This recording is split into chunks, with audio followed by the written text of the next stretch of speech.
दोस्तों, पिछले एपिसोड में हमने देखा कि युवराज जहर की वजह से अचेत पड़ा था और उसकी हालत बिगड़ती जा रही थी।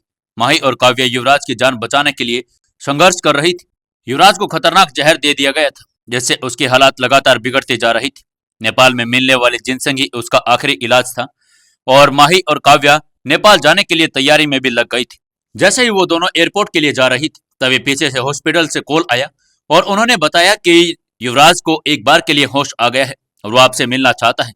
उन्होंने दोनों ने गाड़ी मोड़ी और तुरंत युवराज के लिए हॉस्पिटल के लिए निकल गई। अब आगे सुकून एफएम चैनल पर दोस्तों आपका स्वागत है। आज हम सुनने जा रहे हैं 171वां एपिसोड। अगर आपने अभी तक चैनल को सब्सक्राइब नहीं किया है तो जल्दी से चैनल को सब्सक्राइब जरूर कर लें। चलिए शुरू करते हैं कहानी। अस्पताल पहुंचते ही दोनों जल्दी से अंदर दाखिल हुई। काव्या डॉक्टर से मिलने चली गई और माही तेजी से युवराज की तरफ भागी। जैसे ही वो युवराज के रूम के बाहर पहुंची, वहां मौजूद नर्स ने कहा, मैडम, आपके पेशेंट को होश आ गया है, वो आपसे मिलना चाहते हैं। माही नर्स की बात सुनते ही तुरंत युवराज के रूम में दाखिल हुई। उसके पास जाकर बैठ गई। उसने देखा कि युवराज अपनी आंखें बंद किए लेटा हुआ था। उसका पूरा शरीर नीला पड़ गया था। माही ने धीरे से उसका हाथ पकड़ा। जैसे ही युवराज ने उसका स्पर्श महसूस किया, उसने अपनी आंखें खोली और उठने की कोशिश करने लगा। माही ने तुरंत उसे रोकते ही वैसे ही लेटने की कोशिश करवाई, लेकिन युवराज मानने वाला नहीं था। तभी माही ने उसका पेशेंट बेड सिर की तरफ उठा लिया और जिससे उसे बैठने में आसानी हो। माही, माही, युवराज ने बहुत ही धीमी आवाज में माही माही पुकारा। वो मुश्किल से ही अपने होठ हिला पा रहा था। उसकी आंखों में अब पहले जैसा तेज नहीं था। वो पीली पड़ चुकी थी। वो ठीक से आंखें भी नहीं खोल पा रहा था। उसकी पलकें भारी होने लगी थी। उसकी आवाज भी कमजोर पड़ गई थी। उसके शरीर में दुनिया का सबसे खतरनाक जहर खुल चुका था। जैसे जैसे जहर का असर बढ़ता जा रहा था, युवराज और भी कमजोर होता जा रहा था। उसकी सांसें टूट रही थी। उसे भी अब अंदर ही अंदर पता चल गया था, अगर इलाज जल्दी से न मिला तो वो जल्दी से खत्म हो जाएगा। युवराज, युवराज। माही ने उसके पास जाकर उसकी हथेली को मसलना शुरू कर दिया। मुझे चक्कर आ रहे हैं। मुझे ठीक से दिखाई भी नहीं दे रहा माही। ऐसा लग रहा है कि जैसे मेरे शरीर में कोई जान ही नहीं बची। मैं मरने। युवराज अपनी कांपती आवाज में कह रहा था। तभी माही ने उसके होठों पर हाथ रख दिया। मैं तुम्हें कुछ नहीं होने दूंगी युवराज। तुम ऐसी बातें मत करो, बस आराम करो, जितना ज्यादा हो सके, माही ने कहा। युवराज ने बहुत ही मुश्किल से अपना हाथ हिलाया और उसके हाथ को अपने होठों से हटाते हुए बोला, मुझे झूठी उम्मीद मत दो माही। मुझे पता है कि डॉक्टर क्या कह रहे हैं। मेरा ज्यादा समय तक। इतना कहते हुए वो फिर से उसकी सांस टूट गई। उसका गला सूख रहा था। जब माही ने उसे इतना कमजोर होते हुए देखा तो उसका दिल उसके सीने से बाहर आने लगा। नहीं नहीं युवराज, युवराज आंखें खोलो, मैं तुम्हें कुछ नहीं होने दूंगी। युवराज सुनो सुनो, मैं हूं ना, मैं हूं, तुम्हें कुछ भी नहीं होने दूंगी। माही ने कसकर युवराज का हाथ पकड़ लिया और उसे हिम्मत देने के लिए उसके सामने मुस्कुराने लगी। उसने मुस्कुराते हुए कहा, युवराज, मुझे और काव्या दीदी को इस जहर का एंटीडोट पता चल गया है। तुम जल्दी से ठीक हो जाओगे। हम तुम्हें नेपाल लेकर जा रहे हैं, वहां तुम्हारा इलाज होगा। बस तुम्हें हिम्मत नहीं हारनी है। युवराज ने कुछ नहीं कहा, बस उसने हाँ में सिर हिला दिया। युवराज अंदर ही अंदर जानता था कि उसे जो जहर दिया गया है उसका कोई भी इलाज नहीं है। फिर भी उसने माही से कुछ नहीं कहा, बस जबरदस्ती मुस्कुराता हुआ उसकी आंखों में देखने लगा। लेकिन उसके चेहरे पर जो मुस्कान ज्यादा देर तक नहीं रह पाई। उसके होठों के बीच उसके नीले पड़े दांत चमक रहे थे। उसने फिर से गहरी सांस ली और माही से कहा, जब तक तुम मेरे साथ हो माही, मुझे दुनिया का कोई जहर नहीं मार सकता। यह कहने के बाद उसने गहरी सांस ली और आगे बोला, मुझे नींद आ रही है माही। ऐसा लग रहा है कि जैसे पूरा बदन टूट रहा है। युवराज ने धीरे से अपनी आंखें बंद करते हुए कहा और सो गया। इसी बीच उधर काव्या डॉक्टर के कैबिन में बैठी युवराज के डिस्चार्ज के बारे में पूरा प्रोसेस करवाने में लगी हुई थी। कुछ ही देर में डॉक्टर ने सभी फॉर्मेलिटीज पूरी की और डिस्चार्ज फाइल पर काव्या के साइन ले लिए। डॉक्टर ने रास्ते में युवराज को कोई कॉम्प्लिकेशंस ना हो इसलिए उसे एक दवा भी दी, जिससे उसे कुछ देर तक जिंदा रखा जा सकता था। डॉक्टर ने काव्या को दवाई दी और उसके साथ ही युवराज के रूम की तरफ जाने लगा। काव्या ने वो दवाई अपने बैग में रख ली और डॉक्टर के पीछे पीछे चलने लगी। उसने दरवाजे पर एम्बुलेंस का इंतजाम पहले ही कर लिया था। जैसे वो युवराज के रूम में पहुंची, उसने देखा कि युवराज सो रहा था। वहीं उसके बगल में बैठी थी। डॉक्टर ने युवराज को नींद का इंजेक्शन दे दिया था, जिससे उसकी नींद पूरी हो जाए। फिर वार्डरोब से कहा कि युवराज को एम्बुलेंस में शिफ्ट कर दे। कुछ ही देर में युवराज को एम्बुलेंस में शिफ्ट कर दिया गया और तीनों एयरपोर्ट की तरफ दोबारा से चल पड़े। माही और काव्या के दिल घबरा रहे थे, लेकिन फिर भी वो कमजोर नहीं पड़ना चाहती थी। लगभग 1 घंटे के सफर के बाद आखिरकार माही, काव्या और युवराज एयरपोर्ट पहुंच ही गई। पूरे रास्ते भर में माही और काव्या की आंखों में चिंता साफ झलक रही थी, लेकिन वे एक दूसरे को ढाढ़स बनाते हुए आगे बढ़ रही थी। युवराज जो जहर के असर से बेहद कमजोर हो गया था, धीरे धीरे होश में आ चुका था। उसकी आंखों में हल्की नमी थी और चेहरे पर थकावट की गहरी लकीरें खिंच गई थी। माही और काव्या ने एक दूसरे की ओर देखा और बिना एक शब्द कहे युवराज को सहारा देकर उसे व्हीलचेयर पर बिठाया। कैसा लग रहा है तुम्हें? माही ने धीरे से युवराज का हाथ थामते हुए पूछा। युवराज ने हल्की मुस्कान के साथ जवाब दिया, थोड़ा बेहतर महसूस कर रहा हूं, लेकिन अब भी बहुत थकावट है। चिंता मत करो, हम तुम्हें नेपाल लेकर जा रहे हैं, वहां पहुंचते ही तुम ठीक हो जाओगे। काव्या ने उसे भरोसा दिलाया। एयरपोर्ट के गेट नंबर 2 पर प्रवेश करते ही तीनों ने जल्दी जल्दी सिक्योरिटी चेकअप किया और कदम बढ़ाया। जो कि माही और काव्या पहले से ही डॉक्टर की रिपोर्ट और एलियंस की मेडिकल क्लियरेंस लेकर आई थी, इसलिए सिक्योरिटी चेकअप में उन्हें ज्यादा परेशानी नहीं हुई। एयरपोर्ट स्टाफ ने उनकी मदद करते हुए व्हीलचेयर के साथ उन्हें अंदर जाने दिया। चेक इन काउंटर पर पहुंचकर काव्या ने फ्लाइट टिकट और मेडिकल रिपोर्ट कस्टमर एग्जीक्यूटिव को दी। माही युवराज के बगल में खड़ी थी और हल पर उसकी हालात को देख रही थी। क्या हम जल्दी से बोर्डिंग पास ले सकते हैं? हमारे पास एक मेडिकल इमरजेंसी केस है, काव्या ने जल्दबाजी दिखाते हुए कहा। काउंटर पर बैठी लड़की ने रिपोर्ट चेक की और कंप्यूटर पर कुछ डेटा फीड किया। हाँ मैम, आपकी फ्लाइट नेपाल एयरलाइंस की है और यह लगभग 1.5 घंटे बाद उड़ान भरेगी। आप वेटिंग एरिया में आराम कर सकते हैं, यह आपके बोर्डिंग पास है। उस लड़की ने मुस्कुराते हुए जवाब दिया। काव्या ने बोर्डिंग पास लिए और माही को सौंपे। चलो अब हमें वेटिंग एरिया में चलना चाहिए, माही ने कहा और युवराज की व्हीलचेयर को धीरे धीरे धक्का देने लगी। वेटिंग एरिया में पहुंचते ही तीनों ने एक कोना देखा जहां ज्यादा भीड़ नहीं थी। माही ने युवराज की व्हीलचेयर को एक आरामदायक जगह पर रोका और खुद पास ही बैठ गई। काव्या ने बैग से पानी की बोतल निकाली और युवराज को दी। थोड़ा पानी पी लो, तुम्हें अच्छा लगेगा, काव्या ने कहा। युवराज ने मुश्किल से बोतल पकड़ी और एक दो घूंट पानी का पी लिया। फिर उसने सिर पीछे टिका दिया और धीरे से आंखें बंद कर ली। तुम्हें अभी आराम करना चाहिए युवराज, चिंता मत करो, हम सब संभाल लेंगे, माही ने प्यार से उसके बालों में हाथ फेरते हुए कहा। युवराज ने हल्की मुस्कान के साथ आंखें खोली। मैं जानता हूं तुम लोग हमेशा मेरी चिंता करती हो, लेकिन मुझे डर लग रहा है कहीं हम देर न करते। नहीं, ऐसा मत सोचो, हम समय पर पहुंच जाएंगे और तुम्हारा इलाज भी सख्त वक्त पर हो जाएगा, काव्या ने कॉन्फिडेंस के साथ कहा। पर सच कहूं तो मैं अब लड़ते लड़ते थक गया हूं। युवराज की आवाज कमजोर थी, लेकिन उसमें दर्द झलक रहा था। युवराज, तुम हिम्मत हारने की बात मत करना। जब तक तुम्हें बचाने के लिए अपनी जान लगा सकते हैं तो तुम हार कैसे मान सकते हो? माही की आंखें भर आई। काव्या ने भी सिर हिलाते हुए कहा, अगर तुम हिम्मत हार गए तो हम कैसे मजबूर तो बनेंगे? हमें तुम्हारी जरूरत है युवराज, तुम अकेले नहीं हो। युवराज ने गहरी सांस ली और सिर झुका लिया। सॉरी, मैं बस थक गया हूं, पर मैं कोशिश करूंगा, युवराज ने धीरे से कहा। कुछ ही देर के बाद एयरपोर्ट पर अनाउंसमेंट हुई। नेपाल एयरलाइंस की फ्लाइट नंबर NA237 के सभी यात्रियों से अनुरोध है कि वे अपने बोर्डिंग गेट के पर रिपोर्ट करें। यह हमारी फ्लाइट की अनाउंसमेंट है, काव्या ने तुरंत कहा। माही ने युवराज की व्हीलचेयर को हल्के में धक्का दिया और तीनों बोर्डिंग गेट की ओर बढ़ने लगे। देखो, हम आखिरकार उड़ान भरने वाले हैं, अभी सिर्फ कुछ घंटों में तुम ठीक हो जाओगे, माही ने उत्साह के साथ कहा। युवराज ने हल्की मुस्कान दी और धीरे से कहा, हाँ लग तो रहा है, हम हमेशा तुम्हारे साथ हैं और रहेंगे भी। काव्या ने प्यार से उसका हाथ थाम लिया। फ्लाइट में चढ़ते ही माही और काव्या ने राहत की सांस ली। माही और काव्या को युवराज को धीरे धीरे व्हीलचेयर से उठाया और उसे उसके सीट पर बैठने में मदद की। युवराज की हालत पहले से ज्यादा नाजुक हो गई थी। उसका चेहरा पीला पड़ चुका था, होठ सूख गए थे और आंखों में गहरी थकान झलक रही थी। लेकिन इसके बावजूद उसकी आंखों में कहीं ना कहीं एक उम्मीद की चमक थी, वो उम्मीद जो उसे अपनी पत्नी और बहन की आंखों में दिख रही थी। माही और काव्या ने भी अपनी अपनी सीट ली और फ्लाइट की सीटें बेहद आरामदायक थी, लेकिन उनकी बेचैनी और घबराहट के आगे ये आराम कोई मायने नहीं रखता था। वे दोनों युवराज को नेपाल लेकर जा रही थी, लेकिन इस बात की कोई गारंटी तो नहीं थी कि वहां उन्हें जिनसे मिलेगा या नहीं। उनके चेहरे पर तनाव साफ झलक रहा था। युवराज ने उन्हें ध्यान से देखा, वो इतनी गहरी सोच में थी, उसने महसूस ही नहीं किया कि युवराज उनकी ओर देख रहा है। उसने धीरे से अपना हाथ हिलाया और पूछा, क्या हुआ, तुम दोनों क्या सोच रही हो? माही और काव्या चौंक गई। वे अपने उलझनों में इतनी खोई हुई थी कि उन्होंने ये तक महसूस ही नहीं किया कि युवराज उन पर नजर गड़ाए बैठा है। काव्या ने हल्की मुस्कान के साथ जवाब दिया, कुछ नहीं, बस तुम्हारे ठीक होने के लिए प्रार्थना कर रही। माही ने भी हामी भरी। हाँ, बस यही सोच रहे थे कि जल्दी से नेपाल पहुंचे और आपका इलाज शुरू हो। युवराज ने उनकी आंखों में झांका। उसकी आंखों में दर्द था, लेकिन वह उन्हें और परेशान नहीं करना चाहता था। उसने जोर देकर कहा, तुम दोनों घबराई हुई लग रही हो, सच बताओ बात क्या है? माही और काव्या एक दूसरे को देखने लगी। वो चाहकर भी अपने मन की दुविधा और डर को युवराज के सामने जाहिर नहीं कर सकती थी। कुछ नहीं, सच में, माही ने जबरदस्ती मुस्कुराते हुए कहा। युवराज ने हल्की मुस्कान दी और अपनी आंखें बंद कर ली, लेकिन माही और काव्या के दिलों में सवालों का सैलाब उमड़ रहा था। क्या हम समय पर नेपाल पहुंच पाएंगे? क्या सच में हमें लतेंग गांव का जिनसेंग पौधा मिलेगा?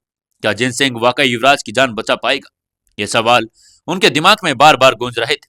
काव्या ने गहरी सांस ली और खिड़की से बाहर देखने लगी। क्या होगा आगे? क्या जिनसेंग मिलेगा या वो कुछ और ही हो जाएगा आगे जाने के बाद? जानने के लिए जुड़े रहिए अपनी इस कहानी बेमानी मोहब्बत के साथ। दोस्तों, कहानी को ज्यादा से ज्यादा शेयर करें, जल्दी से जल्दी 1000 सब्सक्राइबर पूरे करवाएं और 1000 सब्सक्राइबर होते ही मैं आपके लिए नई कहानी लेकर आ रहा हूं। तो जल्दी से जल्दी अपने कहानी को ज्यादा से ज्यादा शेयर करें। कमेंट करके हमें जरूर बताएं कि कहानी कैसी लग रही है। दोस्तों, 172वें एपिसोड में आपका स्वागत है। चलिए शुरू करते हैं कहानी। माही और काव्या नेपाल के लिए निकल चुकी थी, लेकिन दोनों के दिलों में सवालों का सैलाब उमड़ रहा था। क्या हम समय पर नेपाल पहुंच पाएंगे? क्या सच में हमें लतेंग गांव का जिनसेंग पौधा मिलेगा? क्या जिनसेंग वाकई युवराज की जान बचा पाएगा? माही का दिल जोरों से धड़क रहा था। उसने युवराज की तरफ देखा। वो अपने आंखें बंद करके बैठा था। उसे देखकर ऐसा लग रहा था कि वो गहरी नींद में है। माही ने उसके पीले पड़े चेहरे को देखा, फिर काव्या की ओर देखते हुए धीरे से उसका हाथ थाम लिया। हम सही कर रहे हैं ना? माही ने घबराते हुए पूछा। काव्या ने भी उसकी आंखों में देखा और उसके हाथ को सहलाते हुए बोली, देखो माही, हम सिर्फ कोशिश कर सकते हैं, हमारे पास और कोई रास्ता भी नहीं। अगर कुछ गलत हो गया तो? माही की आवाज धीमी थी, जैसे उसने खुद से सवाल पूछा। काव्या ने गहरी सांस ली और माही को समझाते हुए कहा, तो कम से कम हमें ये तो पछतावा नहीं रहेगा कि हमने कोशिश नहीं की। बाकी जो भी भगवान को मंजूर होगा वो तो होकर ही रहेगा ना माही।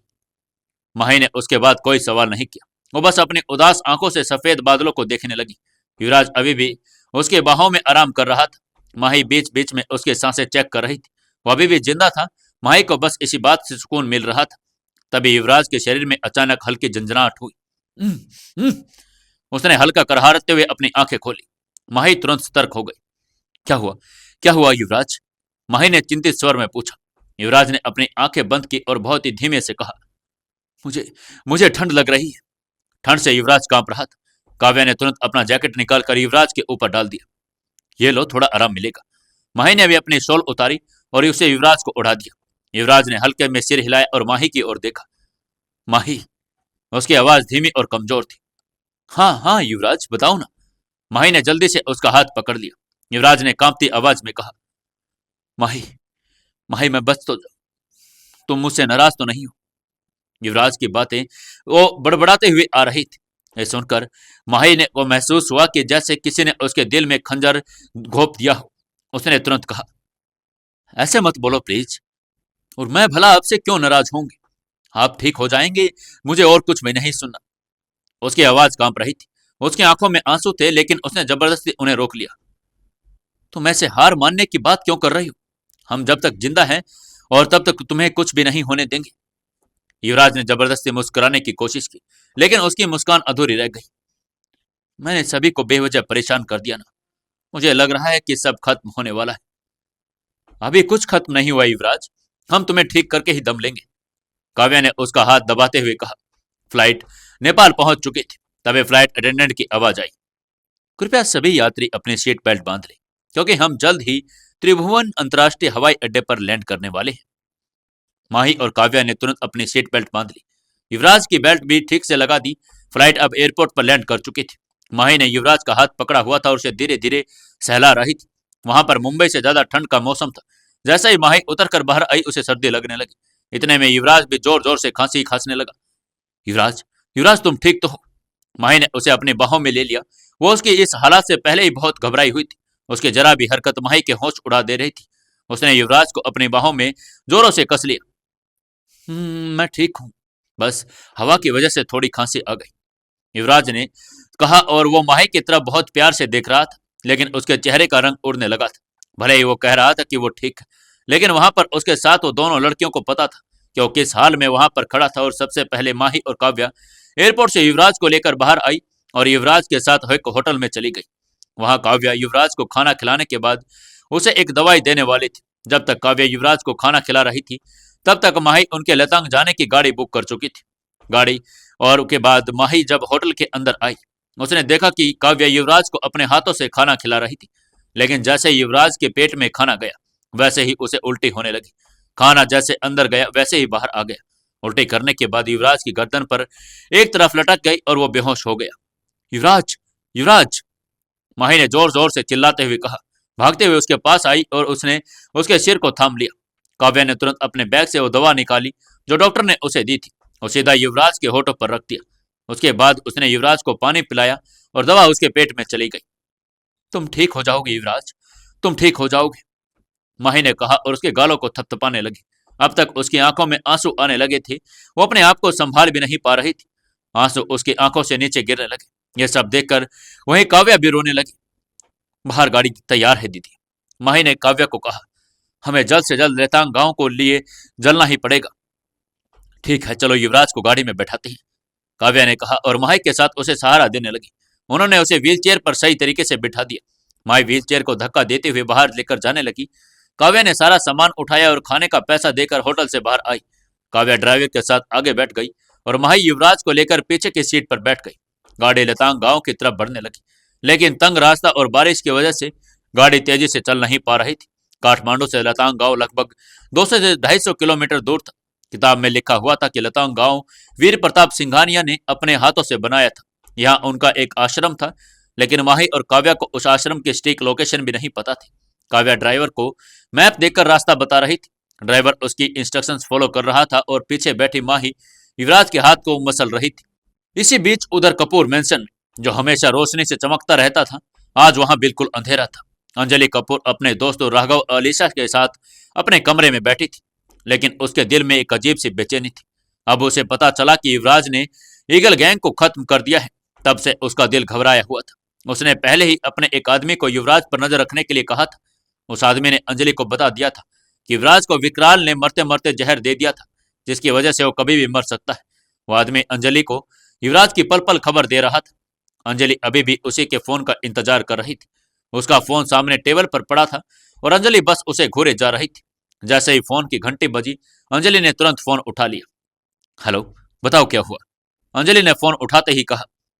मैडम, वो दोनों लड़कियां युवराज को लेकर नेपाल चली गई, किसी गांव की तरफ जा रही हैं। मुझे युवराज की हालात देखकर बिल्कुल भी नहीं लग रहा कि वो जिंदा बच पाएगा, उस आदमी ने अंजलि को बताया। अंजलि को यह सुनकर थोड़ा सुकून मिला।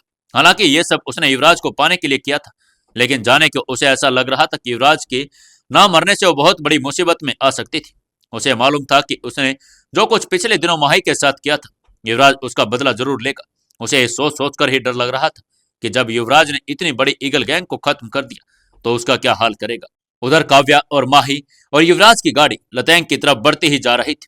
माही लगातार युवराज के हाथ पैर मसल रही थी। जैसे जैसे वो लतैंग के बढ़ते जा रहे थे, उतनी ही गाड़ी की रफ्तार कम होती जा रही थी। तंग रास्ते और फिसलन की वजह से गाड़ी बहुत मुश्किल से ऊपर जा रही थी। माही देख पा रही थी कि वो जमीन से बहुत ऊपर आ गए थे। चारों तरफ पहाड़ ही पहाड़ दिखाई दे रहे थे। काव्या किताब में आश्रम तक जाने का रास्ता ढूंढ रही थी, लेकिन उसे लतेंग गांव तक पहुंचने का ही नक्शा दिख रहा था। उसने चिंता के मारे अपना सर पकड़ लिया और नक्शे को देखते हुए सोचने लगी, ये आश्रम के रास्ते का कैसे पता चलेगा। कहीं हमने इस किताब पर भरोसा करके गलती तो नहीं कर दी। कहीं वो आश्रम हो ही ना। अगर होता तो उसका नक्शा तो दिया होता। लेकिन अगले ही पल उसने सोचा, नहीं नहीं, ऐसा भी नहीं हो सकता। दादू की कोई किताब झूठ नहीं बोल सकती। जरूर इसमें कुछ ना कुछ रहस्य तो छुपा हुआ है। और फिर से किताब के पन्ने पलट कर देखने लगी, लेकिन उसे कुछ भी नहीं पता चल रहा था। उसे ऐसे परेशान होते हुए पन्ने पलटते देखकर माही ने पूछा, क्या हुआ दीदी, आप इतना घबरा क्यों रही और किताब में क्या ढूंढ रही है। माही, हमें गांव का रास्ता मालूम है, लेकिन उसके आगे का रास्ता क्या, मैं वही आश्रम का रास्ता ढूंढ रही हूँ। ये कहते हुए काव्या दोबारा से किताब के पन्ने पलट कर देखने लगी। काव्या की बात सुनकर माही को भी चिंता होने लगी थी।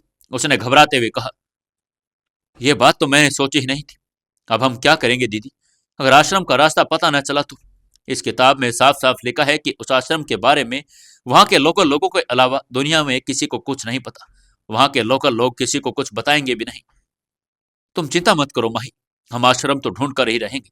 जरूर दादाजी ने इस किताब में उसके बारे में कुछ न कुछ पहेली छोड़ी होगी, बस हमें उसे डिस्कोड करना होगा, काव्या ने कहा। उसकी आंखें अभी भी किताब पर ही थी। काव्या की बात सुनकर माही भी सोचने लगी। थोड़ा समय सोचने के बाद उसने काव्या से थोड़ा झिझकते हुए कहा, दीदी, मैं देखूं क्या? कहीं मुझे कुछ पता चल जाए। वो नहीं चाहती थी कि काव्या को ऐसा लगे कि वो उसकी बेइज्जती कर रही है, इसलिए उसकी आवाज में थोड़ी झिझक थी। काव्या भी समझ गई। उसने माही की तरफ मुस्कुराते हुए देखा और किताब माही की ओर बढ़ाते हुए कहा, हाँ हाँ, क्यों नहीं, तुम भी ट्राई करो। हमें तो बस आश्रम का पता लगाना है। अगर तुम्हें पता चल जाए तो अच्छी बात है। क्या पता मुझे ही कुछ ना समझ में आ रहा हो। माही ने उसके हाथ से किताब ले ली और उसके पन्ने पलट पलट कर देखने लगी। उसे भी कुछ समझ नहीं आ रहा था। वो किताब के पन्ने पलटती और फिर नक्शे पर आकर रुक जाती। नक्शे को देखते हुए उसने काव्या से कहा, दीदी मुझे नहीं पता क्यों, लेकिन मेरी छठी इंद्रिय मुझे बता रही है कि वो सुराग इसी नक्शे में छुपा हुआ है। माही की बात सुनकर काव्य भी नक्शे को ध्यान से देखने लगी, लेकिन दोनों को कुछ समझ नहीं आ रहा था। क्या लगता है आपको, क्या उन्हें आश्रम का पता चल पाएगा या उससे पहले ही युवराज की मौत हो जाएगी? जानने के लिए जुड़े रहिए अपनी इस कहानी बेमानी मोहब्बत के साथ। दोस्तों, कहानी को ज्यादा से ज्यादा शेयर करें और कमेंट करके जरूर बताएं। और दोस्तों, वीडियो को लाइक जरूर कर दिया करो यार, आप लोग पूरी कहानी सुनते हैं और लाइक भी नहीं करते। दोस्तों, 173वें एपिसोड में आपका स्वागत है। चलिए शुरू करते हैं कहानी। माही ने कहा, दीदी जरूर मुझे ऐसा लग रहा है कि इस नक्शे में ही कुछ छिपा हुआ है। माही की बात सुनकर काव्या भी नक्शे को ध्यान से देखने लगी, लेकिन दोनों को कुछ समझ ही नहीं आ रहा था। तभी उनके कानों में एक कांपती हुई आवाज पड़ी, इस मैप में लिखे हुए नंबर्स को एक साथ लिखो। दोनों ने आवाज सुनते ही युवराज की तरफ देखा, जो मुश्किल से ही बोल पाया था। काव्या ने तुरंत अपना मोबाइल उठाया और नंबर टाइप करके देखे। ये तो किसी फोन नंबर की तरह लग रहे हैं, काव्या ने कहा। हाँ, यही है आश्रम का नंबर। बड़ी मुश्किल से युवराज के मुंह से ये शब्द निकले। काव्या और माही हैरानी से युवराज की तरफ देख रही थी। युवराज ने जब अपनी आधी खुली आंखों से उन्हें ऐसे घूरते हुए देखा तो उसने कहा, दीदी आप मुझे ऐसे क्यों देख रही हो? खोल का। ये कहते हुए युवराज का जोर जोर से खांसी आने लगी। माही उसकी पीठ को सहलाने लगी ताकि उसे कुछ आराम मिल सके। तभी युवराज के मुंह से खून की उल्टी होने लगी, जिसे देखकर माही बुरी तरह घबरा गई। माही युवराज के सिर को सहलाने लगी। युवराज का शरीर पूरा ठंडा पड़ चुका था। वो सांस भी मुश्किल से ले पा रहा था। माही ने उसके गाल को चूम लिया और प्यार से उसके सिर पर हाथ फेरने लगी। युवराज, युवराज, मैं तुम्हें कुछ नहीं होने दूंगी, माही ने अपने मन में कहा। काव्या को यह सब देख रही थी। उसने तुरंत नंबर पर कॉल मिला दिया। कुछ देर रिंग होने के बाद सामने से लड़की ने फोन उठाया। उसके फोन उठाते ही काव्या ने कहा, हेलो। काव्या की आवाज सुनते ही आगे से लड़की ने कहा, हेलो मिस सिंघानिया। उस लड़की के मुंह से मिस सिंघानिया सुनते ही काव्या दंग रह गई। उसे बहुत बड़ा झटका लगा था। वो कुछ बोल ही नहीं पा रही थी। तभी उस लड़के ने कहा, आप सोच रही होंगी कि मैं कैसे जानती हूं कि ये कॉल आपने किया है। असल में मैं आश्रम की केयरटेकर राशि बोल रही हूँ। आपके दादा वीर प्रताप सिंघानिया इस आश्रम के गुरु थे। उन्होंने ही इस आश्रम को बनाया था। इसलिए उन्होंने हमें बताया कि आप या आपके भाई एक न एक दिन जरूर आश्रम में आएंगे, और यह नंबर खास तौर पर आपके लिए ही था, ताकि आप लोग आश्रम में संपर्क कर सके। काव्या की हैरानी का ठिकाना ही नहीं रहा। उसने कभी नहीं सोचा कि उसके दादा इतनी आगे की सोच रखते हैं। वो अभी भी उस लड़की के बातों का कोई जवाब नहीं दे पा रही थी। तभी उस लड़की ने पूछा, आप अभी आश्रम आ रही हैं? काव्या ने अपने शौक से बाहर आई और धीमे से बोली, हाँ, हम रास्ते में हैं, लगभग 1 घंटे में लेतंग पोगांव पहुंच जाएंगे। मेरे भाई को किसी ने जहर दिया है। हमें उसके इलाज के लिए जिनसेंग का 100 साल पुराना पौधा चाहिए। आप चिंता न करें, हमारे पास सभी तरह के हर्ब हैं। हमारे वैद्य जी बहुत अच्छे से इलाज करते हैं। वे उन्हें बिल्कुल ठीक कर देंगे। लेकिन एक समस्या है, राशि ने कहा। क्या समस्या है? कुछ भी हो मैं देख लूंगी, काव्या ने कहा। वो बात कुछ ऐसी है कि गुरुजी के जाने के बाद यह आश्रम यहाँ के लोकल गुंडों की नजर में आ गया है। आश्रम के लोग कमजोर पड़ने लगे हैं, जिसकी वजह से आश्रम बिखर रहा है। और यहाँ पर हर रोज हो रही बर्फबारी का भी बहुत ज्यादा असर पड़ा है और यहाँ का हाल खराब हो गया है। ऐसे में कुछ लोग आश्रम पर कब्जा करना चाहते हैं। वे हमारे ऊपर हमला किए जा रहे हैं। आप लोगों को उन्हें पार करके अंदर आना पड़ेगा। राशि ने घबराई हुई आवाज में कहा, क्या? कौन है वो लोग? तुम मुझे आश्रम की लोकेशन बताओ, बाकी मैं देख लूंगी, काव्या ने गुस्से में कहा। वो लोग यहाँ के कुछ लोकल गैंग्स वाले हैं, राशि ने घबराते हुए कहा। ठीक है, मैं उनको देख लूंगी, तुम बस मुझे आश्रम तक पहुंचने का रास्ता बताओ, काव्या ने गुस्से भरी आवाज में कहा। रास्ता? आप जैसे ही लतें गांव में दाखिल होने वाले होंगे, आपको वहां दरवाजे के पास ही आतिश खड़ा मिलेगा। वो आपको आश्रम तक ले आएगा, राशि ने बताया। राशि की बात सुनकर काव्या ने फोन काट दिया। उसके चेहरे पर कोई भाव नहीं था। उसे समझ आ रहा था कि कोई बड़ी मुसीबत आने वाली है। उसने माही और युवराज को सिर्फ इतना ही कहा, रास्ता मिल गया है, हम बहुत जल्दी आश्रम में होंगे। वहां जिनसिंह भी है और वैद्य जी भी युवराज का इलाज अच्छे से कर देंगे। उसकी बात सुनकर माही के चेहरे पर मुस्कान आ गई। उसे खुशी हो रही थी युवराज के दिल में भी अब उम्मीद जगने लगी थी। माही ने राहत की सांस ली और युवराज के बालों में हल्का सा हाथ मारा और कहा, युवराज बस थोड़ी देर और, हम आश्रम पहुंचने वाले हैं, वहां तुम बिल्कुल ठीक हो जाओगे। युवराज ने धीमे से अपनी मुश्किल आंखें खोली और हल्की आवाज में कहा, दीदी क्या सच में हम वहां पहुंच पाएंगे? हाँ बिल्कुल, काव्या ने कॉन्फिडेंस दिखाते हुए कहा। उसकी आंखों में दृढ़ निश्चय साफ झलक रहा था। गाड़ी अब पहाड़ी रास्तों पर दौड़ रही थी। बाहर ठंडी हवाएं बह रही थी, लेकिन गाड़ी के अंदर माहौल गर्म था, तनाव और चिंता से भरा हुआ। कुछ देर बाद दूर पहाड़ियों के बीच एक छोटा सा गांव दिखाई देने लगा। लतांग गांव। हम पहुंच गए, काव्या ने कहा और फिर ड्राइवर को गाड़ी की रफ्तार थोड़ा कम करने को कहा और जैसे ही गाड़ी गांव के मुख्य प्रवेश द्वार पर पहुंची, काव्या ने गाड़ी रुकवा दी। जैसे ही गाड़ी रुकी, एक लंबे कंध का नौजवान जो काले कोट और लाल मफलर में लिपटा था, उनकी तरफ बड़ा। हाथ में एक लंबी सी लकड़ी छड़ी थी और उसकी आंखों में सतर्कता थी। आप काव्या सिंघानिया हैं? उसने गाड़ी के पास आकर पूछा। हाँ, और तुम आतिश हो? काव्या ने उसी सख्त लहजे में पूछा। हाँ मैं ही हूँ, जल्दी आइए, हमें वक्त नहीं गंवाना चाहिए। ये कहते हुए आतिश गाड़ी में बैठ गया और गाड़ी आगे बढ़ने के लिए बोला। ड्राइवर ने तुरंत गाड़ी आगे बढ़ा दी। अंदर बैठे सभी लोग तनाव और चिंता से घिरे हुए थे। आतिश ने गाड़ी में जब युवराज की हालात को देखा तो समझ गए कि उनके पास तो टाइम बिल्कुल भी नहीं बचा है। युवराज की हालात बदतर होती जा रही थी। उसका चेहरा और भी ज्यादा पीला पड़ चुका था। नियमाही की आंखों में आंसू थे, लेकिन उसने अपने आंसू को बहने नहीं दिया। वो अपने हाथों से युवराज को बार बार सहला रही थी, मानो उसने स्पर्श को संजीवनी देने की कोशिश कर रही हो। काव्या ने गहरी सांस ली और एक दृढ़ निश्चय के साथ आगे देखा। उसकी आंखों में चिंता के साथ साथ एक अलग तरह की चमक थी, एक लड़ाई की ज्वाला जो अपने भाई के लिए किसी भी हद तक जाने के लिए तैयार थी। बस थोड़ी देर और, हम जल्दी आश्रम पहुंच जाएंगे, उसने खुद से बड़बड़ाया, मानो खुद को माही को डांस बंधा रही हो। गाड़ी तेजी से अंधेरे रास्ते पर चीरती हुई आगे बढ़ रही थी। अतीश की निगाहें रास्ते पर टिकी थी, लेकिन उसका मन कहीं और था। उसकी भौहें तन चुकी थी, मुट्ठियां भींच गई थी। काव्या ने उसकी गंभीरता को भांप लिया। उसने धीरे से पूछा। अतीश, राशि बता रही थी कि आश्रम में कोई समस्या चल रही है, ये सब क्या है? अतीश ने गहरी सांस ली और गाड़ी की खिड़की से बाहर देखने लगा। कुछ पल तक खामोशी रही, लेकिन फिर उसने बोलना शुरू किया। ये सब तब शुरू हुआ जब गुरुदेव ने हमें छोड़ दिया। जब तक वे जीवित थे, कोई भी आश्रम की ओर आंख उठाकर देखने की हिम्मत नहीं करता था, लेकिन उनके जाने के बाद हालत बिगड़ गई। उसके चेहरे पर गहरी चिंता थी। उसने उसकी आवाज को गुस्सा और दुख दोनों थे। जब लोगों को पता चला कि अब आश्रम का कोई गुरु नहीं, तब से गांव के कुछ लोग और आसपास के गिरोह लगातार हमले कर रहे हैं। हम उन्हें रोकने की पूरी कोशिश कर रहे हैं, लेकिन हमारी ताकत कम होती जा रही है।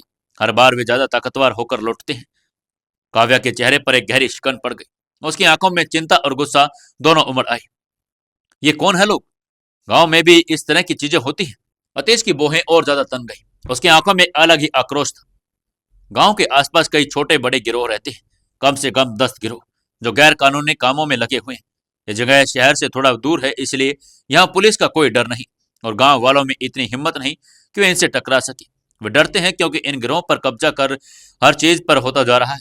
पहले जब गुरुदेव जीवित थे, तब उन्होंने इन गिरोह का सफाया कर दिया था, लेकिन उनके जाने के बाद हालात तेजी से बिगड़ने लगे और ये गिरोह अपने दोबारा से उसी रूप में आने लगे हैं। काव्या ने अपनी मुट्ठी बीच ली। उसकी आंखों में गुस्से की चमक थी। दादाजी ने इन गिरोह को कैसे हराया था? अतीश की आंखों में एक चमक उभर आई, मानो उसे गुरुदेव की बहादुरी याद आ गई हो। गुरुदेव कोई साधारण इंसान नहीं थे, वे मार्शल आर्ट्स के में माहिर थे। जब इन गिरोहों ने पहली बार आश्रम पर हमला किया था, तब उन्होंने अपने हाथों से इनका सबका सफाया कर दिया। उस वक्त भी इन गिरोह के बाहरी लड़ाके बुलाए थे, जिन्हें मार्शल आर्ट्स की ट्रेनिंग दी गई, लेकिन वे भी गुरुदेव के सामने टिक नहीं पाए थे। काव्य की सांसें तेज हो गई। तो अब ये लोग हिम्मत कर रहे हैं, क्यों? अतीश ने फिर सिर हिलाया।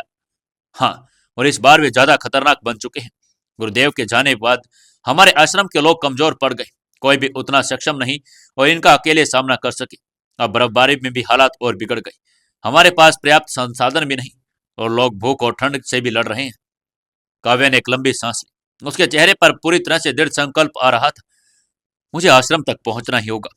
अब कोई और आश्रम को नुकसान नहीं पहुंचा सकता। माही ने धीरे से काव्या का हाथ पकड़ लिया। उसकी आंखों में चिंता थी।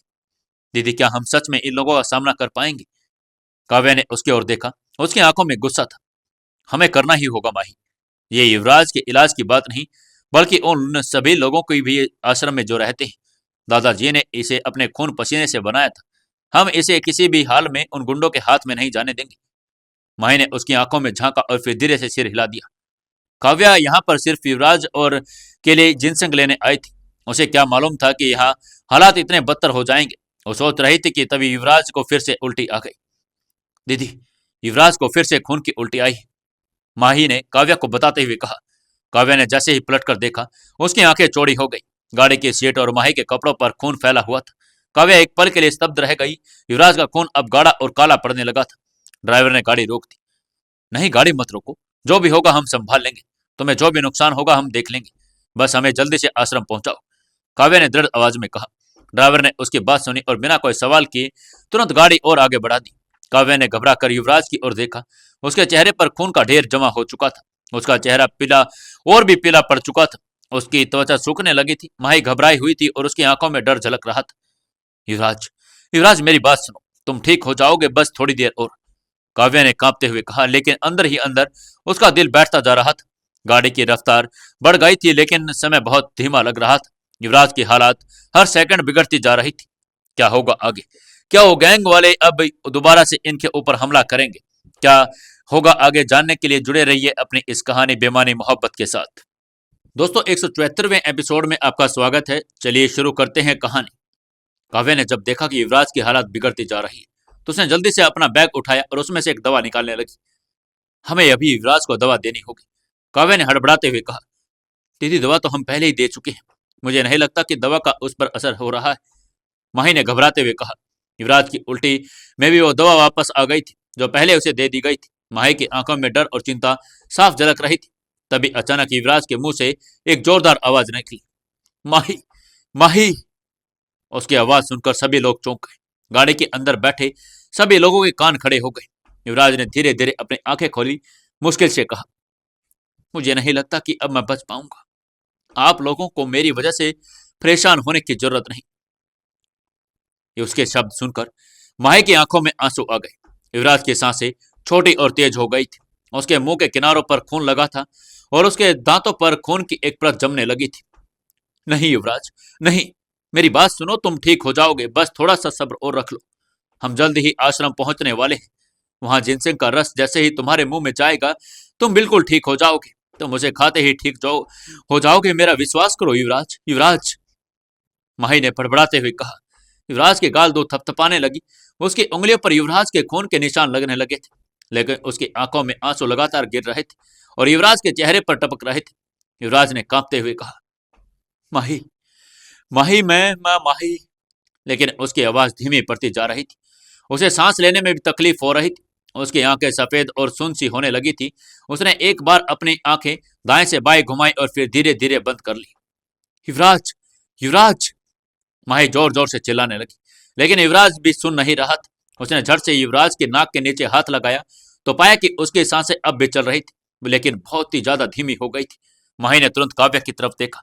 काव्या ने बिना समय गवाए ड्राइवर को गाड़ी और तेज चलाने के लिए कहा। अतीश ने मदद से माही ने युवराज को अपनी गोद में लेटाया और युवराज के पैर अतीश की गोद में रख दिए गए। माही बार बार उसके चेहरे को थपथपा रही थी। नहीं युवराज, नहीं, कुछ नहीं हो सकता तुम्हें, कुछ भी नहीं, मैं तुम्हें कुछ भी नहीं होने दूंगी। हमें साथ में बहुत कुछ देखना। अभी तो हमने हनीमून पर भी जाना था, साथ में दुनिया घूमनी थी। ये सब मैं तुम्हारे बिना कैसे कर सकती हूँ? मैं तुम्हारे बिना नहीं जी पाऊंगी युवराज, नहीं जी सकती मैं तुम्हारे बिना। तुम्हें उठना ही होगा युवराज, माही ने यह कहते हुए जोर जोर से चिल्लाया। उसकी आंखें झरने की तरह बहने लगी थी। अब वो चाहकर भी खुद को नहीं रोक पा रही थी। ये दर्द को इतने समय से अंदर दबाए हुए बैठी थी, अब सब्र का बांध टूट गया था।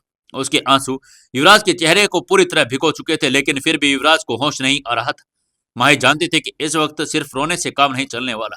उसने तुरंत युवराज का हल्का हाथ उठाया और पीठ के बल लेटा दिया। उसने उसके बाद उसके पीठ पर मालिश करने लगी। वो जितनी जोर जोर से कर सकती थी उतनी तेजी से अपने हाथ चला रही थी। जब तक मैं तुम्हारे साथ हूं तुम्हें कुछ भी नहीं होगा। माही को इस बात पर पूरा विश्वास था। वो मन ही मन प्रार्थना कर रही थी कि युवराज जल्दी से होश में आ जाए। काव्या और आतिश जब युवराज की हालत देख रहे थे, उन्होंने हाथ जोड़कर ऊपर वाले से उसकी सलामती की दुआ मांगी। ड्राइवर ने गाड़ी की रफ्तार और बढ़ा दी। उसे गिरती चट्टानों पर उबड़ खाबड़ रास्तों की कोई अब परवाह भी नहीं थी। माही की मालिश के कारण युवराज की थोड़ी थोड़ी सांसें में आसानी होने लगी, लेकिन वो आश्रम तक पहुंच पाएगा या नहीं इस बात का उसे कोई अंदाजा नहीं था। लेकिन माही युवराज को इस तरह छोड़ना नहीं चाहती थी। उसमें माही की खुद जिंदगी बसती थी। माही, मुझे लगता है कि इसे सांस आने लगी है, तुम अब छोड़ दो, काव्या ने कहा। वो देख रही थी कि युवराज की पीठ मलते मलते माही खुद भी बहुत ज्यादा थक गई थी और उसे गर्मी महसूस होने लगी थी। उसने अपने शरीर में जितनी भी जान थी सब लगा दी। जब माही ने काव्या की बात सुनी तब उसे विश्वास हुआ कि अब युवराज की हालत कुछ ठीक नजर आ रही है। तो उसने अपना हाथ नीचे कर लिया, लेकिन उसमें खुद भी जान नहीं बची थी। हाथ हटते ही उसकी सांसें फूलने लगी। वह भी अब आंखें बंद कर थोड़ी देर लेट गई। उसे भी यहाँ ऊपर सांस लेने में दिक्कत होनी शुरू हो गई थी। तुम भी अपनी आंखें बंद कर लो, जब तक हम पहुंच नहीं जाते आराम करो, काव्या ने कहा। वो जानती थी कि अगर माही ज्यादा थक गई तो उसके लिए दोनों को संभाल पाना मुश्किल हो जाएगा। युवराज भी सो चुका था। उसके पास माही भी आराम करने लगी। अब माही के चेहरे पर वो घबराहट नहीं नजर आ रही थी। वह इसी बीच बीच में उसकी आंखें खोल कर युवराज को देख रही थी। युवराज की हालत अब सच में थोड़ी थोड़ी ठीक हो रही थी।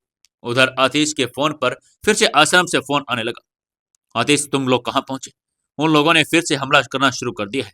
ऐसे में आप लोग आश्रम में दाखिल होना तुम्हारे लिए मुश्किल हो जाएगा। आगे से राशि की घबराई हुई आवाज आई। उसकी आवाज फोन के स्पीकर पर बाहर सुनाई दे रही थी। काव्या ने जब यह सुना तो उसका खून खोलने लगा। उसने तुरंत आतिश से फोन ले लिया और राशि से कहा, हम लोग आ रहे हैं। उनको कहो कि आश्रम की तरफ आंख उठाने की कोशिश भी मत करें, नहीं तो मैं उनकी आंख निकाल दूंगी। राशि को भी उसकी बात सुनकर थोड़ा हौसला मिला। राशि जानती थी कि उनके गुरु के सबसे पहले शिष्य युवराज और काव्या ही थे। उसने भी तो यह सुना था कि उन दोनों की मार्शल आर्ट उनके गुरु वीर प्रताप सिंघानिया से भी ज्यादा अच्छी थी। दोनों ने बचपन में ही उनके दादा से ट्रेनिंग ली थी। राशि को अब तसल्ली हो चुकी थी कि आश्रम को कुछ नहीं होगा। उसने फोन काट दिया। उनकी गाड़ी तेजी रफ्तार से आगे बढ़ती चली जा रही थी। धीरे धीरे आगे का रास्ता तंग होता जा रहा था। वहां पर आने जाने वाली गाड़ियां भी बहुत कम होने लगी थी। काव्या ने देखा कि अंधेरा भी शुरू हो गया था। यहाँ सर्दियों के दिन में मुकाबले ज्यादा रात लंबी हुआ करती। उधर ऊपर आने वाले के साथ ही पारा थोड़ा सा और नीचे गिर गया था। उनको अपने आसपास का रास्ता बर्फ से घिरा दिखने लगा था। वहां पर काफी बर्फ थी और लोग कभी कभार ही बर्फ के नीचे का पहाड़ देख पाते थे। थोड़ी देर और सफर के बाद आखिर गाड़ी रुक गई। वो अपने मुकाम पर पहुंच चुके थे। जैसे ही गाड़ी रुकी, काव्या ने आतिश की तरफ देखते हुए पूछा, आ गया क्या आश्रम? हाँ, मतलब गाड़ी यहीं तक जा सकती है, इससे आगे हमें पैदल जाना होगा, आतिश ने जवाब दिया। आतिश की बात सुनकर काव्या पीछे घूमी और माही को उठाने के लिए उसने आवाज लगाई, माही, माही अपनी आंखें खोलो, हम लोग पहुंच गए। क्या हम लोग पहुंच गए? माही ने आंखें खोलकर इधर उधर देखते हुए कहा, हाँ, हमें इससे आगे पैदल चलना होगा। तुम्हें थकान तो नहीं हो रही ना? काव्या ने पूछा। नहीं नहीं, मैं ठीक हूँ, चलिए ना जल्दी। उसे इस वक्त अपने से ज्यादा युवराज की चिंता खाए जा रही थी। माही ने गाड़ी का दरवाजा खोला और नीचे आ गई। काव्या भी गाड़ी से नीचे उतरी। काव्या और माही ने युवराज को सहारा देकर गाड़ी से बाहर निकला। युवराज बहुत कमजोर पड़ गया था, बेहोशी की हालत में ही था। आतिश ने तुरंत मदद की और युवराज को सहारा देकर अपने कंधे पर टिका लिया। काव्या जी, यहाँ सर्दी बहुत है, अगर आपके पास कोई मोटा कपड़ा है तो जल्दी से युवराज को उड़ा दीजिए, नहीं तो उनको सांस लेने में दिक्कत होगी।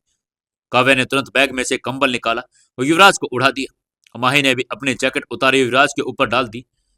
एक कंबल से कुछ नहीं होगा, हम लोग तो चलकर जाएंगे ही, हमें गर्मी मिलेगी, लेकिन युवराज को ठंड लगनी नहीं चाहिए। अब वो लोग आश्रम की तरफ बढ़ने लगे थे। बाहर सच में सर्दी थी और काव्या और माही के दांत कड़कड़ाने लगे थे। वहां का तापमान शून्य से भी कम लग रहा था। काव्या आगे चल रही थी, आतिश उसके पीछे और माही उनके पीछे चल रही थी। युवराज के नाक में ठंडे सांसें धुएं के साथ बाहर आ रही थी। थोड़ी दूर चलने के बाद आतिश की सांसें फूलने लगी तो काव्या ने उससे कहा, आतिश, युवराज को मेरी पीठ पर लाद दो, तुम थोड़ा आराम करो। नहीं नहीं, मैं ठीक हूँ काव्या जी, रास्ता बहुत मुश्किल है, हमारा तो रोज का आना जाना है, आपको मुश्किल हो जाएगी।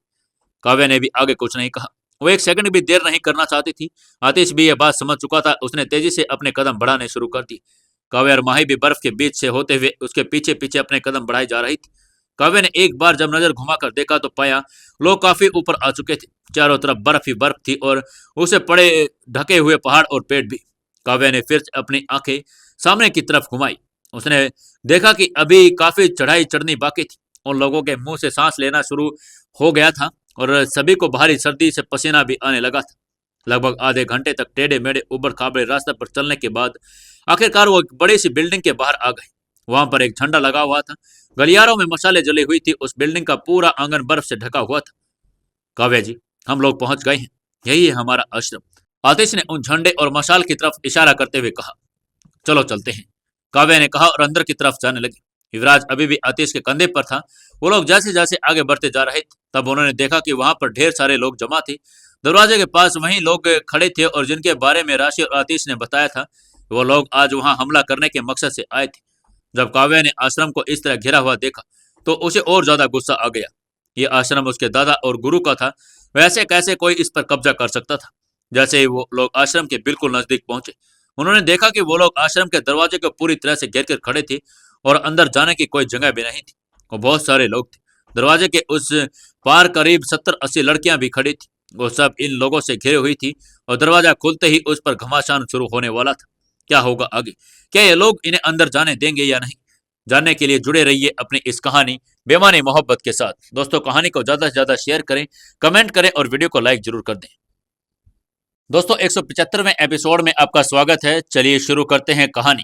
वो लोग आश्रम तक तो पहुंच गए थे और आश्रम के पास पहुंचने के बाद उन्होंने देखा कि ढेर सारे लोग आश्रम के दरवाजे के पास खड़े थे। दिलराज, मैंने तुम्हें पहले ही भी कहा था, यहाँ खड़े रहने के कोई फायदा नहीं। हम तुम्हें तो क्या, तुम्हारी परछाई को भी आश्रम के अंदर नहीं जाने देंगे। ये भीड़ अपने साथ लेकर क्या साबित करना चाहते हो कि तुम आश्रम को जीत लोगे? मैं ऐसा सपने में भी नहीं होने दूंगी। चुपचाप चले जाओ यहाँ से। दरवाजे के उस पार नीले चौकों में खड़ी एक लड़की ने कड़े स्वर में कहा। वो सारी लड़कियां दहकती हुई आग से आंखों से देख रही थी। उस नीले चौके वाली लड़की का नाम धनवी था। जब काव्या के दादा वहां से गए थे तब उन्होंने आश्रम की पूरी जिम्मेदारी धनवी को दे दी थी। मैं तुम्हें पहले भी कह चुका हूँ कि मैं आसानी से यहाँ से जाने वाला नहीं हूँ। हम लोग बहुत मुश्किल से यहाँ तक चढ़कर आए हैं और बिना अपना काम के इन लोगों से कोई भी जाने वाला नहीं। क्यों भाइयों, क्या तुम में से कोई वापस जाना चाहता है? उस आदमी ने जोर से चिल्लाते हुए अपने पीछे खड़े लोगों से पूछा। सभी ने एक साथ जोर से कहा, नहीं नहीं, हम ऐसे नहीं जाएंगे। उनकी आवाज में आश्रम की दीवारें भी कांप गई थी। वो आदमी कोई और नहीं बल्कि दिलराज था। दिलराज इन गिरोह का सरगना था। देखने में 40-45 साल का लग रहा था।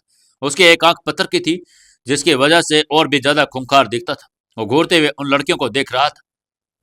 हम तो तुम्हारे आश्रम पर पहले ही कब्जा कर चुके हैं, लेकिन जब तुम्हारे गुरु की सबसे काबिल शिष्या महिमा यहाँ कुंडली मारकर बैठी थी, हम मानते थे कि वो बहुत ताकतवर थी। उसकी वजह से ही हम अंदर नहीं आ पाए। लेकिन अब जब वो मर चुकी है तो हमें अंदर आने से कोई नहीं रोक सकता। उसका बदला भी हम तुमसे ही लेने वाले हैं, याद रखना। दिलराज ने कुटिलता से कहा। महिमा को यहाँ आश्रम में रक्षक बनाया गया था। लगभग 2 महीने पहले उसकी मौत हो चुकी थी। जब तक इस आश्रम की रक्षा कर रही थी, किसी की भी हिम्मत नहीं थी कि आश्रम की तरफ देखने की। अगर वो किसी से भी ज्यादा ताकतवर नहीं थी तो किसी से कम भी नहीं थी। हाँ हाँ, हमें पहले ही पता चल चुका है कि महिमा मर चुकी है और उसे मरे हुए कई दिन भी हो गए हैं। ऐसे में हम सभी गिरोह वाले एक साथ आए हैं और अब क्या करने वाले हैं ये अभी तुम लोग थोड़ी देर में देख ही लोगे। सब पता चल जाएगा। तुम चाहे कितने भी मार्शल आर्ट जानती हो, तुम लोगों ने कितना भी कुछ क्यों न सीखा हो, लेकिन मैं शर्त लगाकर कह सकता हूँ कि तुम लोग इतने सारे मर्दों के सामने टिकने वाले नहीं हो। तुम्हारे माथे पर जो पसीना है ना, उससे तुम्हारे डर का साफ पता चलता है। इसलिए अगर जिंदा रहना चाहती हो, तो शांति से जीना चाहती हो, तो चुपचाप हमें अंदर आने दो। हम सारा काम शांति से निपटा देंगे। दिलराज अब भी धनवी की तरफ देख रहा था। वो काफी निश्चिंत नजर आ रहा था। उसकी आंखों से साफ पता चल रहा था कि आज तो वो इस आश्रम को अपना बना ही लेगा। फिर उसने अपने साथियों की तरफ देखा और पूछा, क्या लगता है भाइयों, अब हमें क्या करना चाहिए? दरवाजा तोड़ दो, दरवाजा तोड़ दो। सभी लोगों ने एक ही सुर में चिल्लाना शुरू किया। यह सुनते ही दिलराज के चेहरे पर एक भयावह मुस्कान आ गई। उसके काली घनी दाढ़ी में उसके सफेद दांत बहुत डरावने लग रहे थे। तुम्हारे गुरु ने मेरी ये आंखें फोड़ डाली थी। आज मैं उसका बदला भी तुम लोगों से ही लूंगा। चुपचाप रास्ते से हट जाओ, नहीं तो जो होगा वो तुम लोग देखने ही वाले हो। दिलराज ने फिर से धमकी देते हुए कहा और उसने अपने हाथ में पकड़े हुई लोहे की मोटी रोड को जमीन पर बजा दिया। उस रोड के ऊपर एक बड़ा सा खंजर भी लगा हुआ था। लगता है तुम भ्रम में जीते हो। यहाँ पर जितनी भी लड़कियां खड़ी है ना, उन्हें कमजोर समझने की कोशिश मत करना। यहाँ पर एक एक लड़की तुम जैसे 10-10 से मुकाबला कर सकती है। धनवी ने दिलराज को घूरते हुए कहा, तुम एक छोटी बच्ची हो। बड़ों से कैसे बात करते हैं इसका जरा ध्यान रखो। तुम्हारा एक एक शब्द तुम पर भारी पड़ सकता है, ये याद रखना। मैं तुम्हें फिर से तुम्हारे ही भले के लिए कह रहा हूं। अपने हथियार नीचे रखो, चुपचाप दरवाजा खोलो और मैं जैसा कह रहा हूं करते जाओ। अगर तुमने मेरी बात नहीं सुनी तो मैं तुम्हारे लिए अच्छा नहीं होने वाला। ये सब के सब जो यहाँ खड़े हैं ना, ये बरसों से भूखे हैं। इससे पहले कि ये तुम्हें अपनी प्यास बुझाने के लिए इस्तेमाल करना शुरू कर दे, चले जाओ यहाँ से, निकलो। धनराज ने धनवी की तरफ देखते हुए कहा। सब लोगों की आंखों में उनकी हवस साफ दिखाई दे रही थी। आह, मैंने भी कई सालों से किसी लड़की को छुआ तक नहीं। दिलराज के दूसरे साथी ने कहा। अरे मैंने तो सुना है कि इस आश्रम की गादें बहुत नरम हैं और लड़कियां उससे भी ज्यादा नरम। कितनी सर्दी पड़ रही है ना, कोर्ट से भी काम नहीं चल रहा। अब तो किसी की बाहों में जाना ही पड़ेगा। दूसरे ने हवस भरी आवाज में कहा। सब लोगों ने उन लड़कियों को गंदे गंदे कमेंट करने शुरू कर दिए। दिलराज अब उन लोगों की बातों को सुनकर बस हंसता जा रहा था। उन लड़कियों को देखकर उन सबके मुंह में पानी आ रहा था। वे सभी उन्हें लालच भरी नजरों से देख रहे थे। इस वजह से धवनी के पीछे खड़ी लड़कियां और भी ज्यादा सहम गई। लेकिन धनवी और उसके साथ खड़ी लड़कियों को गुस्सा भी आ रहा था। बेशर्मो, तुम्हें बात करने की तमीज भी नहीं। ये मत समझ लेना कि हम लड़कियां हैं तो हाथ में चूड़ियां पहन रखी। तुम जैसे को तो निपटाना आता है। हमें ये अच्छे से आता है कि हमें कैसे काम करना है, हमारे गुरुजी ने सिखाया है। मुझे तो लगता है कि हमें दरवाजा खोलकर इन्हें अंदर बुलाना चाहिए, मार मार कर इनके दांत तोड़ देने चाहिए। लड़कियों ने उन्हें मुंह तोड़ जवाब देते हुए गुस्से में कहा। सब लड़कियों को यह बात सही लग रही थी। सभी धनवी की हाँ का इंतजार कर रही थी। अगर धनवी उन्हें हाँ कह देती तो अभी के अभी उन सब की धुलाई शुरू कर देती। लेकिन धनवी यहाँ का काम सिर्फ कुछ दिनों के लिए संभाल रही थी, जब तक उनका नया गुरु यहाँ नहीं आ जाता। जब तक वे मार्शल माहौल को काबू में रखने की कोशिश कर रही थी। आज उनका नया गुरु आने ही वाला था, लेकिन उनको कुछ पता नहीं था। उनके गुरु ने बताया कि जिस दिन काव्या और युवराज यहाँ आएंगे वही आश्रम के नए गुरु होंगे। उनमें से जो भी पहले आश्रम में कॉल करेगा, आश्रम में पहुंचेगा, वही इस आश्रम का गुरु बनेगा। आज काव्या ने पहली कॉल की थी, इसलिए राशि ने धनवी को बता दिया कि हमारे गुरु आ रहे हैं, बस हमें थोड़ी देर के लिए मोर्चा संभालना है। इसलिए गुरु की गैर मौजूदगी में धनवी ऐसा कोई हुक्म नहीं दे सकती थी। आश्रम के बिना गुरु की इजाजत के किसी को भी अंदर नहीं आने दे सकती थी। अगर उसके एक छोटे से फैसले की वजह से पूरा आश्रम तबाह हो जाए तो वो अपने आप को कभी माफ भी नहीं कर पाएगी। धर्मी को समझ नहीं आ रहा था कि उसे क्या करना चाहिए। एक तरफ उसे लग रहा था कि उसे मोर्चा संभाल लेना चाहिए और दूसरी तरफ उसका दिल कह रहा था कि उसे आतिश और नए गुरु के आने का इंतजार करना चाहिए। वहां कोई भी फैसला नहीं ले पा रही थी। क्या बात है धनवी? हाँ, मुंह को ताला लग गया है क्या? भाइयों भाइयों, हमें इसका मुंह बंद करवा दिया। समझो आधी लड़ाई तो हम वैसे ही जीत चुके हैं, दिलराज ने कहा और एक शातिर हंसी के साथ हंसने लगा। उसके बाद उसने अपने सहयोगों का आगे आने का इशारा किया। वो जैसे ही आगे आया, दिलराज ने उसके कंधे पर हाथ रखा और कहा, मैं तुम्हें एक मौका दे रहा हूं। तेरे सामने एक से एक बढ़कर लड़की खड़ी है। बता, सबसे पहले इनमें से किस लड़की को हाथ लगाना चाहेगा? चिंता मत कर, तुम्हारे छूने से ये भागने वाले नहीं है। तुम जितनी देर चाहे जिसके साथ चाहे मजे कर सकते हो, उसके साथ खेल सकते हो। अगर तेरे छूने में से इनमें से किसी ने भी बवाल किया तो हम तेरे पीछे खड़े हैं, अभी के अभी आश्रम में घुस जाएंगे। उसके बाद दिलराज को अब भी अंदर जाने की हिचकिचाहट हो रही थी। इससे पहले कि अंदर जाने के चक्कर में वो कई बार मार कर चुका था, इसलिए वो इसके लिए अपने सहयोगी का इस्तेमाल करना चाहता था। उसने उस आदमी को आगे धक्का दे दिया। वो लड़का भी और अपने हाथ मलता हुआ गंदी हंसी के हंसता हुआ उन लड़कियों के पास जाने लगा। वो एक एक करके उन सभी लड़कियों को देख रहा था जो उसके सामने खड़ी थी। वो लड़कियां भी उसको डराने की मंशा से उसे घूरते हुए देखे जा रही थी। वो अपनी आंखों से ही उसे दूर रहने की धमकी दे रही थी। अगर वो दरवाजे के पास आकर उन्हें छूने की कोशिश करता तो अपनी जान से चला जाता। कोई अपनी जगह से नहीं हिलेगा। इतने में धमनी ने चिल्लाते हुए कहा। दिलराज ने कहा था कि अगर किसी भी लड़की ने ना नुकर की तो दरवाजा तोड़ देगा। धनवी ये सब नहीं होने दे सकती थी। वो किसी भी हाल में दरवाजा नहीं टूटने दे सकती थी। धनवी, ऐसे में वो तो हमारे साथ कुछ भी करना शुरू कर देगा। हम ऐसे चुप कैसे रह सकते हैं? इतने में एक लड़के ने सवाल किया। उसके साथ ही बाकी सभी खड़ी लड़कियों ने भी धनवी से यही सवाल करना शुरू कर दिया। उनमें से किसी को भी धनवी की बात पसंद नहीं आई, लेकिन उन्हें समझ नहीं आ रहा था कि इस वक्त धनवी के दिल में चल क्या रहा है। वो खुद परेशान खड़ी हुई थी। वो किसी भी हाल में इन्हें आश्रम में घुसने नहीं दे सकती थी, फिर चाहे उसके लिए उसे इन लड़कों की बदतमीजी ही क्यों ना सहनी पड़े। तुम आकर मुझे छुओ, आओ, धनवी ने उस आदमी की तरफ हाथ आगे बढ़ाते हुए कहा। वो इन सब चीजों का खामियाजा अपने किसी साथी को नहीं भुगतने देना चाहती थी। वो इन सभी तरफ आने जाने के लिए तैयार थी। धनवी सच में काफी सुंदर थी। उस आदमी ने जैसे ही धवनी के मुंह से सुना तो वो खुश हो गया। वो हमारी खुशी के चिल्लाते चलते उछल पड़ा। उसे लग रहा था कि इन सभी के लीडर को इस तरह के सबके सामने छूना उसके लिए अपने आप में बहुत हिम्मत का काम था। उसे इससे बड़ा तोहफा और कुछ भी नहीं मिल सकता था। धनवी उन सभी लड़कियों में से सुंदर थी। ऐसे में उसे छूते ही उस आदमी की उंगलियां खुशबू से भर जाने वाली थी। वो आदमी धनवी के पास में आ गया। उसका चेहरा दरवाजे की जाली में से धनवी के चेहरे के करीब आने लगा था। उनमें से अपने दोनों हाथ उठाए और धनवी के सीने पर रखने के लिए आगे बढ़ा दिए। धनवी ने जैसे ही उसके हाथों को अपनी तरफ बढ़ते हुए देखा तो उसने शर्म और घिन के मारे अपनी आंखें बंद कर ली। वो अंदर से ये सब नहीं करना चाहती थी, लेकिन ये सब उसके अलावा उसके पास कोई ऑप्शन भी नहीं था। अब क्या होगा आगे? क्या काव्या दिलराज और उनके लोगों को रोक पाएगी? क्या वो इन सबको दूर कर पाएगी? क्या होगा आगे जानने के लिए जुड़े रहिए अपनी इस कहानी बेमानी मोहब्बत के साथ। दोस्तों, कहानी को ज्यादा से ज्यादा शेयर करें और 1000 सब्सक्राइबर जल्दी से जल्दी पूरा करवाएं, और साथ में वीडियो को लाइक करें और हमें कमेंट करके जरूर बता दिया करें कि आपको कहानी कैसी लग रही है।